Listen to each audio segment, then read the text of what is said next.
All right, and we are back here on the GSMC Football Podcast. And for the second part of the show, we're going to now get into talking about the Saints firing Dennis Allen, their head coach.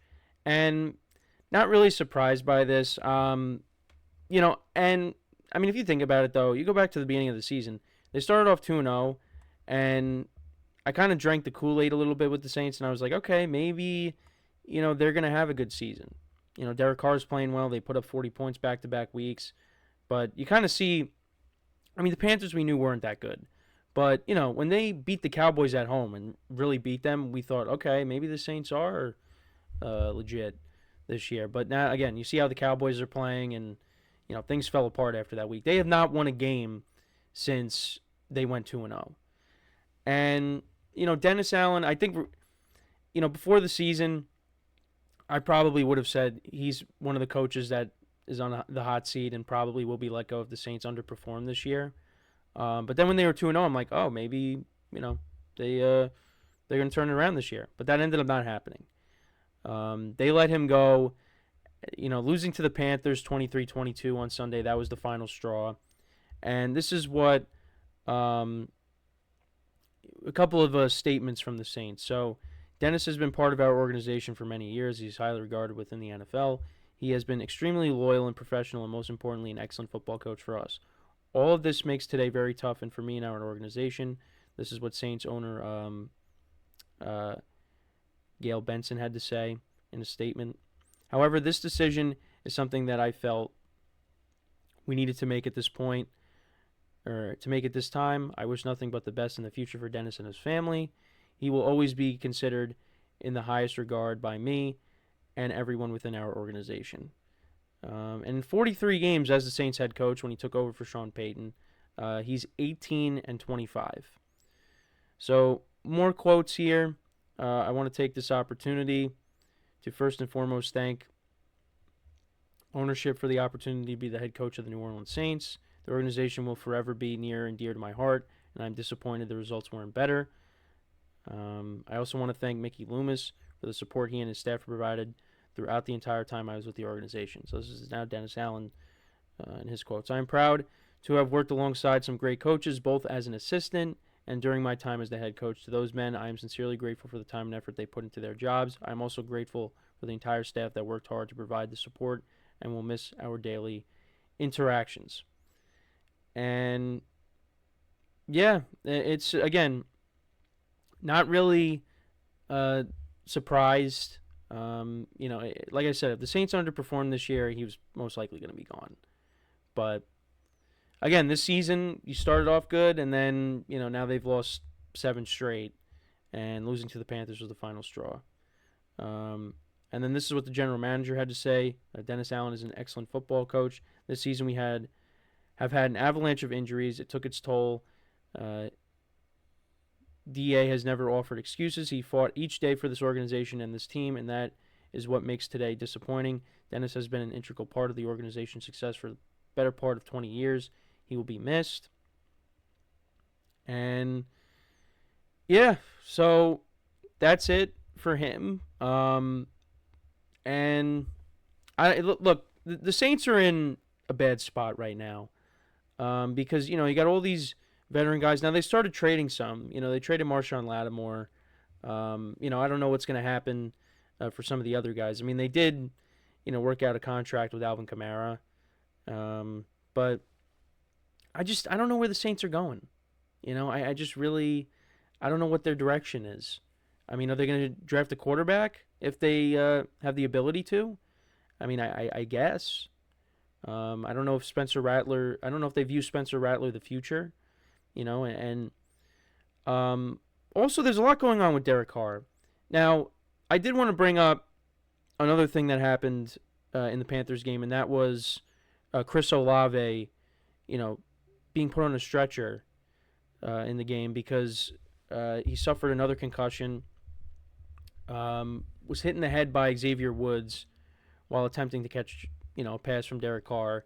And Michael Thomas on social media is blaming Derek Carr for why Chris Olave got hurt.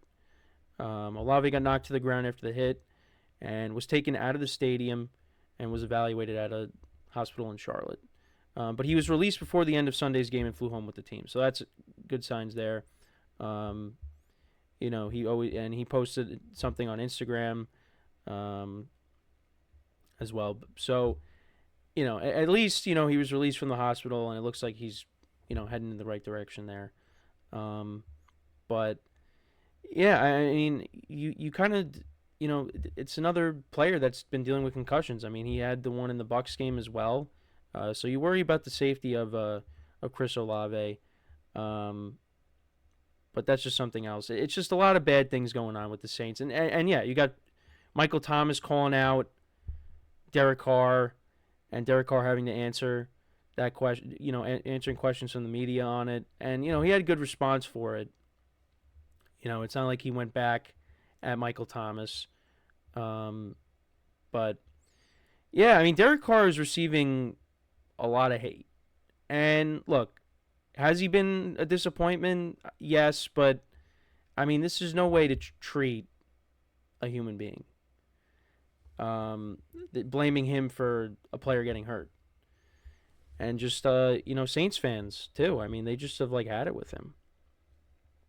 So, I mean, this could be it for him in New Orleans. I'm going to say now, probably going to end up playing somewhere else next year. The way things are looking. But let's kind of go through the game now. There's just a lot going on with the Saints. So, yeah, they ended up losing 23-22. They both have the same record now, the Panthers and the Saints. The Saints went up 3-0. They were up 6-0 going into the second quarter. Then the Panthers put together a touchdown drive. Bryce Young connected with Xavier Legette.